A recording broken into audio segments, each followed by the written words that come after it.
नमस्कार प्रिय दर्शकों, स्वागत है आपका हमारे गजब ज्ञान यूट्यूब चैनल में।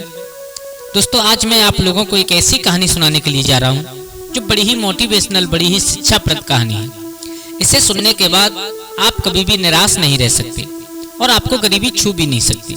दोस्तों, ये कहानी है तुलसीदास और रत्नावली की। हमारे देश में ऐसे एक संत हुए थे जो अपनी पत्नी के कहने पर इन्होंने कितना सुंदर कार्य किया था। दोस्तों, इस कहानी से आप लोगों को बहुत प्रेरणा मिलेगी और आप लोग वो पा सकते हैं जिसकी आप लोग कामना करते हैं, जिसकी आप लोग आस लगाते हैं। तो दोस्तों, कहानी ये एक ऐसी कहानी है कि इंसान अपनी पत्नी से बहुत प्यार करता है और ये होनी भी चाहिए। क्योंकि पत्नी का प्यार ही कुछ ऐसा हुआ करता है। लेकिन हम ये नहीं कहते कि आप अपनी पत्नी से प्यार मत करो, अच्छी बात है, लेकिन इस वीडियो को भी एक बार जरूर देखें। इसे सुनने से हमें बहुत कुछ सीखने के लिए मिलेगा।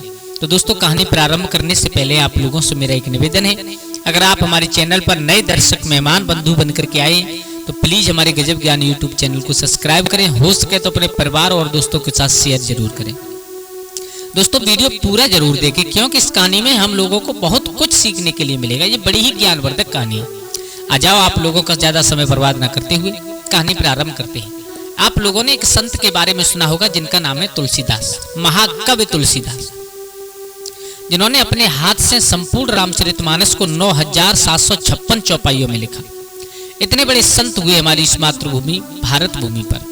दोस्तों, क्या आपने सुना है उनका जीवन काल कैसा रहा? तुलसीदास जब थोड़े से बड़े हुए, अपने बचपन से निकल करके जवानी की दहरी पर कदम रखा तो उनके पिता ने और उनका विवाह एक रत्नावली नाम की कन्या से किया। तुलसीदास रत्नावली से इतना प्यार करने लगे कि रत्नावली के सिवाय उन्हें कुछ दिखाई नहीं देता था। रत्नावली तुलसीदास एक साधारण हम और आप की तरह इंसान थे, हमारी और आपकी तरह, लेकिन उनका एक मेन पॉइंट ये बन गया कि अपनी पत्नी से जी और जान से ज्यादा प्यार करने लगे। मेरे भैया तुलसीदास गाय चराने के लिए जाते हैं, पूरे दिन गाय चराते हैं, तो वहां पर भी बैठ करके रत्नावली नाम का ही उच्चारण करते हैं।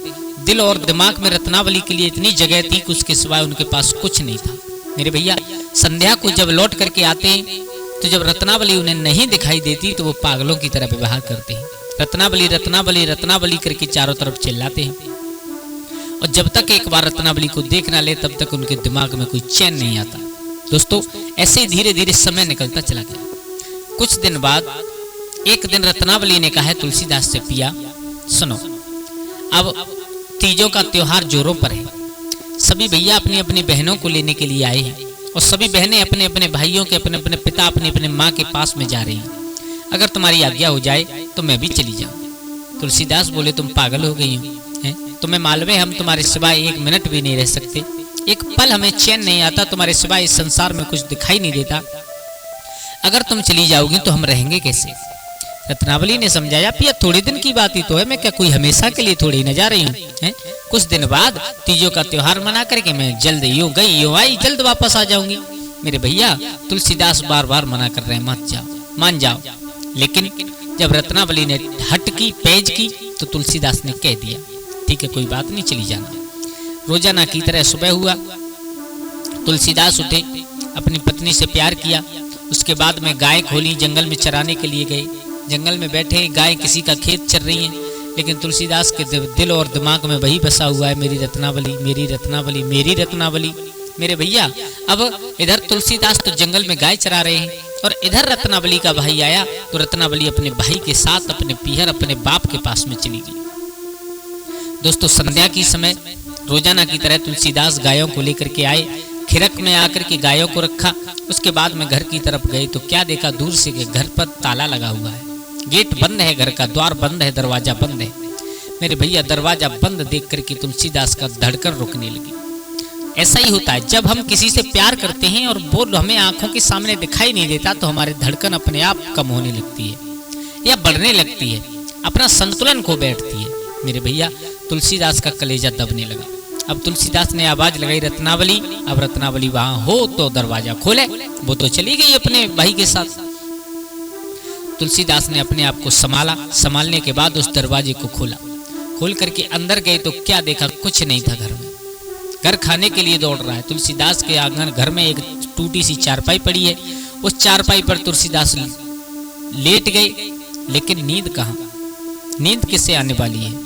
केवल याद कर रहे तो रत्नावली रत्नावली सोचते रहे, काफी समय व्यतीत हो गया। अंधेरी रात थी, भादों का महीना था, ऊपर बादल लदे हुए थे, बिजली चमक रही थी, बादल गरज रहे हैं और तुलसीदास सोच रहे हैं कि अब मैं करूं तो करूं क्या। जब तक मैं पत्नी को नहीं देखूंगा मुझे नींद नहीं आएगी, मुझे चैन नहीं आएगा, एक पल के लिए शांति नहीं मिल सकती। मेरे भैया इतने अंधे हो चुके थे तुलसीदास अपनी पत्नी के प्यार में। दोस्तों, अब तुलसीदास के दिमाग में एकदम एक विचार आया। तुलसीदास ने विचार किया, मुझे मालूम है पूरी रात मुझे नींद नहीं आएगी, तो अब मुझे अपनी पत्नी से मिलने के लिए चलना चाहिए। मेरे भैया तब तक जोरों से बारिश शुरू हो गई।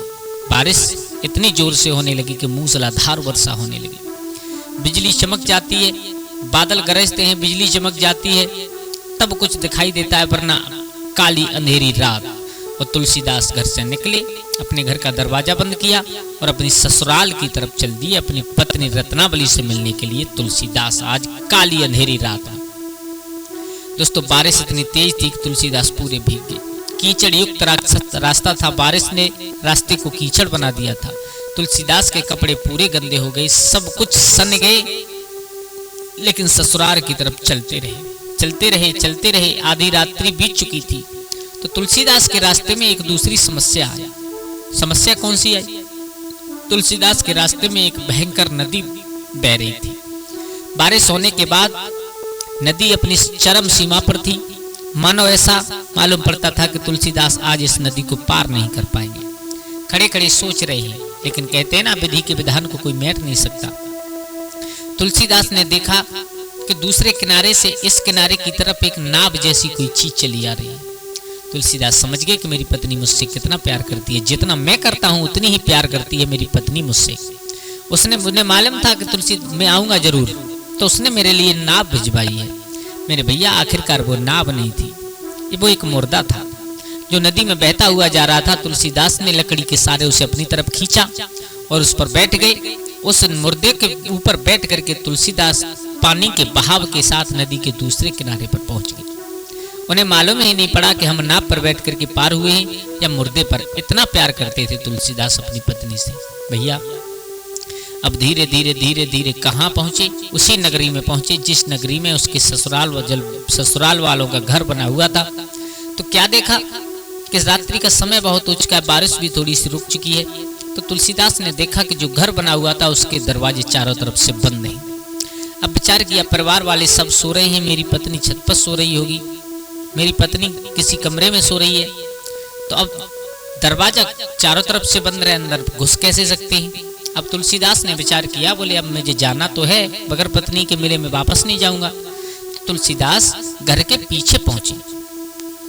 पीछे क्या देखा कि जिस कमरे में उसकी पत्नी सो रही थी तुलसीदास की, उस कमरे में दीपक जल रहा है, हल्की हल्की रोशनी दे रहा है। तुलसीदास के दिल और दिमाग में ठंडक सी आई थोड़ी सी। बोले मेरी पत्नी यहीं सो रही है और मुझे मालूम है मुझसे कितना प्यार करती है, जो नींद उसे भी नहीं आ रही है, इंतजार में बैठी होगी कि मैं कब पहुंचूं। लेकिन तुलसीदास ने आवाज नहीं लगाई। क्या देखा, जब प्रकाश हुआ थोड़ा सा, बादलों की गर्जना हुई, उसमें से बिजली चमकी तो थोड़ा प्रकाश हुआ, तो क्या देखा कि छत के पीछे और एक काली रस्सी लटकी हुई है। ध्यान देना दोस्तों, सब काली रस्सी लटकी हुई है। जब रस्सी को पकड़ करके तुलसीदास चढ़े, ऊपर चढ़ गए। चढ़ने के बाद पत्नी सहित सो रही है गहरी नींद में। सोती हुई पत्नी को तुलसीदास ने जगाया। पत्नी एकदम भौचक्की सी रह गई। बोले तुम आ गए? बोले हाँ। बोले आधी रात्रि के समय? बोले हाँ। तुम्हें मालूम है मैं तुमसे कितना प्यार करता हूँ, जब तक मैं तुम्हें देख ना लूँ मुझे नींद नहीं आती, मुझे चैन नहीं आता, मेरे दिल में कोई तसल्ली नहीं होती। तो तुलसीदास की पत्नी को क्रोध आ गया। क्रोध में आकर के कहा है कि तुम इतने पागल हो गए, इतने पागल हो गए कि इस घनघोर रात में, और तुम अकेले चले आए यहाँ तक, आए कैसे हैं? तुम इतना मुझसे प्यार करती हो, पागल हो गए हो तुम। तुलसीदास कहने लगे मैं तुमसे प्यार करता हूँ, वो तो करता हूँ, लेकिन तुम भी तो मुझसे प्यार करती हो। बोले कैसे? बोले तुम्हें मालूम था कि मैं जरूर आऊंगा, तो तुमने अपनी छत से एक रस्सी लटका करके रखी है। बोले बिल्कुल नहीं, पूरी रखी है, न मानो तो चलो दिखाएं। मेरे भैया तुलसीदास और उनकी पत्नी रत्नावली दोनों देखने के लिए आए, तो क्या देखा कि काला सर्प लटका हुआ है। जिस सर्प को रस्सी समझ करके तुलसीदास चढ़ गए थे छत पर, उस काले सर्प को देख करके तुलसीदास को पसीना आ गया। दोस्तों फिर कहा है कि तुमने एक नाव भेजी थी, बोले मैंने कोई नाव बाब नहीं भेजी, पागल मत बनाओ, तुम यहाँ आए हो, तुम बिल्कुल मूर्ख इंसान हो क्या है? आधी रात्रि के समय चोरों की तरह तुम मेरे कमरे तक पहुंच गए। सुनो, अगर तुम्हें आना ही था तो दिन में आते, घर वाले सब लोग तुम्हारा बहुत सम्मान करते, तुम्हारी बहुत स्वागत करते, लेकिन तुम चोरों की तरह मेरे आंगन तक पहुंच गए, तुम्हें शर्म आनी चाहिए। अब तुलसीदास नीचे को नजर किए हुए खड़े हैं। और दोस्तों ये बात हकीकत है, इंसान के दिल में ठेस तब लगती है जब बेइंतहा मोहब्बत करने वाला ही और हमसे जब कोई बात कह दी तो। अब तुलसीदास खड़े हैं तो पत्नी ने एक बात कहा, सुनो, तुम जितना प्यार मुझसे करती हो ना, इतना प्यार अगर तुम भगवान से कर लो तो तुम्हारा उद्धार हो जाए। तुलसीदास के दिमाग में केवल एक ये छोटी सी बात ही टच हो गई। दोस्तों ये बात हकीकत है बिल्कुल। हम किसी को जी जान से ज्यादा प्यार करें, जब वही हमें दुदकार दे तब जाकर के हमारी आंखें खुलती हैं। अगर तुम इतना प्यार मुझसे करते हो, इतना अगर भगवान से करते, परमात्मा से करते, तो तुम्हारा उद्धार हो जाता, साथ में मेरा भी कल्याण हो जाता। मेरे भैया उसी दिन से तुलसीदास निकल गए वहां से। दोस्तों मैं ये नहीं कहता हूं कि पत्नी से प्यार मत करो, लेकिन बेइंतहा मोहब्बत मत करो। इस कहानी को सुनने से हमें बहुत कुछ सीखने के लिए मिलेगा। अब देखो वीडियो ज्यादा लंबा होने के कारण इससे आगे दूसरा भाग हम आपको दूसरी क्लिप में जरूर सुनाएंगे, तो उसके लिए एक बार कमेंट में जरूर बताएं कि इसके बाद आगे क्या हुआ था। तुलसीदास इतने बड़े विद्वान बने कि जिन्होंने 9756 चौपाइयों में रामचरितमानस को परिवर्तित कर दिया था। ऐसे एक महान संत बने। तुलसीदास की प्रथम गुरु थी उनकी पत्नी। तो दोस्तों कैसी लगी आप लोगों को हमारी ये कहानी? अगर अच्छी लगी हो तो प्लीज हमारे गजब ज्ञान यूट्यूब चैनल को सब्सक्राइब करें, और हो सके तो अपने परिवार और दोस्तों के साथ में शेयर जरूर करें। आज के लिए बस इतना ही, कल फिर मिलते हैं किसी एक नई कहानी, एक नई चर्चा के साथ। तब तक के लिए सभी लोग आनंदित रहें, खुश रहें। जय श्री राधे, जय श्री राम।